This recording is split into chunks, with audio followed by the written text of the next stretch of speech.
High বন্ধুরা, প্রতিদিনের মতো আবারও আপনাদের সঙ্গে যুক্ত রয়েছে আমি এইসাম আফজাল হোসেন, গাজীপুর সিটি কর্পোরেশন গাছা থানা 36 নম্বর ওয়ার্ড ঈশ্বর মৌজাতে আপনাদের সঙ্গে যুক্ত রয়েছি। যে এই রোডটিতে দাঁড়িয়ে রয়েছে এটা হচ্ছে গাজীপুর মহাসড়ক, যা এটি ইউনিভার্সিটি রোড রয়েছে। ইউনিভার্সিটি রোড থেকে এই জায়গার দূরত্ব রয়েছে 2.25 কিলোমিটার এবং এই 2.25 কিলোমিটার থেকে ঠিক একটি বাই রোড রয়েছে, যে দেখতে পাচ্ছেন একদম চিপা গলির মতো দেখা যাচ্ছে, কিন্তু এটি বর্ষার সিজনে ভিডিও করেছি, সেই কারণে হচ্ছে চারিদিকে গাছগাছরাগুলো রাস্তাটা একদম ভরিয়ে দিয়েছে।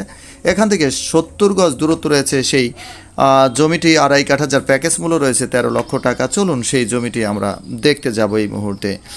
দেখতে পাচ্ছেন আমরা জমির কাছাকাছি চলে আসছি। এই যে যেই রোড দিয়ে এসেছি এটা হচ্ছে 8 ফিট রোড, এবং এই রোডের পাশে যে জমিটি রয়েছে এর এক পলট পরে রয়েছে সেই 2.5 কাঠা জমি, ওই যে দেখতে পাচ্ছেন সামনের ওই জমিটায়। ঠিক আছে, আশেপাশে বাড়ি ঘরের কোনো অভাব নেই, প্রচুর পরিমাণে মোটামুটি ঘনবসতিপূর্ণ বাড়ি ঘর রয়েছে।